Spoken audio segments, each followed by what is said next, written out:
এই নাও 50,000 টাকা, চা বিস্কুট খাইও। চা নাস্তা খাওয়ার জন্য 50,000 টাকা?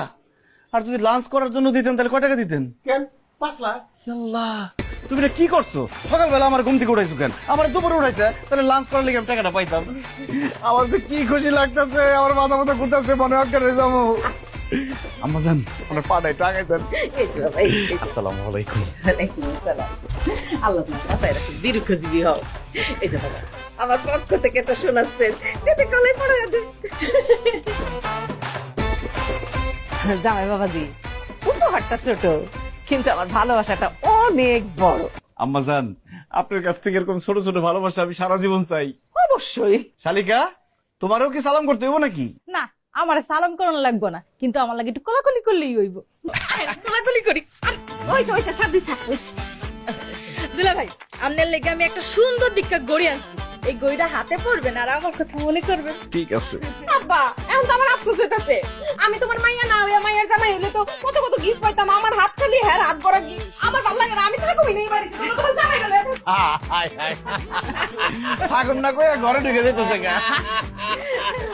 আমি যাই আম্মা। শ্বশুর বাড়ির আপ্যায়ন। কি হইলো? কি ভাবতাছো? ভাবতেছি বাপের বাড়ি থেকে শ্বশুর বাড়ি কত ভালো। মানে মানে তুমি বুঝতেছো না? বাপের বাড়িতে সবসময় কত গালি শুনতাম, আর শ্বশুর বাড়িতে খালি আদর আর আদর। বাপের বাড়িতে খাইতাম আলু ভর্তা আর ডাইল, আর শ্বশুর বাড়িতে মাছ মাংস পোলাও কুরমা খিচুড়ি কত কি।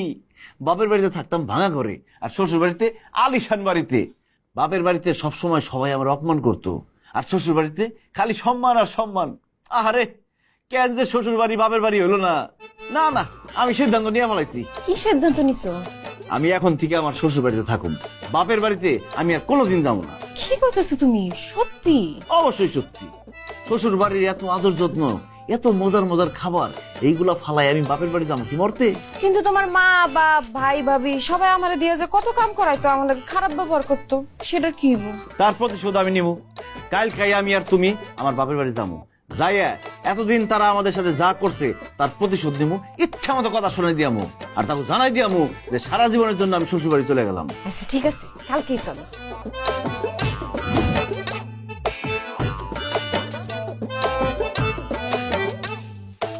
কে কোথায় আছো?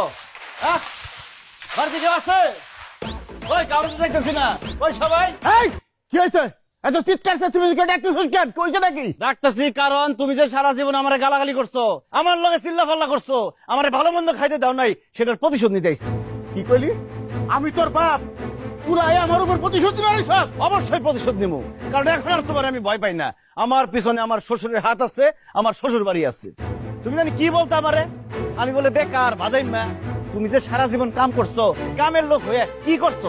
সারা জীবন আমাকে আলুর ভর্তা ডাল দিয়ে ভাত খাওয়াইছো, সারা জীবন এই ভাঙ্গা চূড়া ঘন্টার মধ্যে রাখছো। অথচ আমি ঠিকই শ্বশুর বাড়িতে যাই আপ্যায়ন পাইতাছি, সুন্দর সুন্দর জামা কাপড় পাইতাছি, স্বর্ণের চেন পাইছি, চশমা পাইছি, টাকা পয়সা পাইছি। আর তুমি এখনো সিরা গেঞ্জিটা গায়ে দিয়ে পাতা টোকাইতেছ। তাহলে বাদাইমাটা কে, আমি না তুমি? এই খবরদার, তুই আমার স্বামীরে বাদাইমা কবি না। তোর কত বড় সাহস, তুই তোর বাপেরে বাদাইমা কস? বাদাইমারে বাদাইমা কইবো না তা কি কইবো? Bill Gates কইবো? আর তুমি আমার কি কইতা? আমারে জন্ম দিয়া নাকি তুমি ভুল করছো? আমারে জন্ম না দিয়া যদি এক বস্তা আটা জন্ম দিতা, তাহলে বলে এক মাস খায়া পারতা। আজকে আমি তোমারে বলতেছি, তোমার ঘরে জন্ম নিয়ে আমি ভুল করছি, কারণ আমি স্কুলে না গেলে তুমি আমার মারতা, তোমার কথা না শুনলে তুমি আমার মারতা, বন্ধুগুলোর লগে খেলতে গেলে মারতা, খাইতে চাইলে মারতা, আর গালাগালি তো করতে অকারণে। অথচ আমার শাশুড়ি আমার কত আদর যত্ন করে, কত ভালোবাসে। এই জন্য আজকে থেকে আমি তোমার পোলা না, আমি আমার শাশুড়ির পোলা। সানি, তুই এইভাবে মারে কথাটা বলতে পারলি? তুই মার পোলা না, তুই তো শাশুড়ির পোলা। অবশ্যই বলছি, কারণ যেটা সত্য সেটাই বলছি।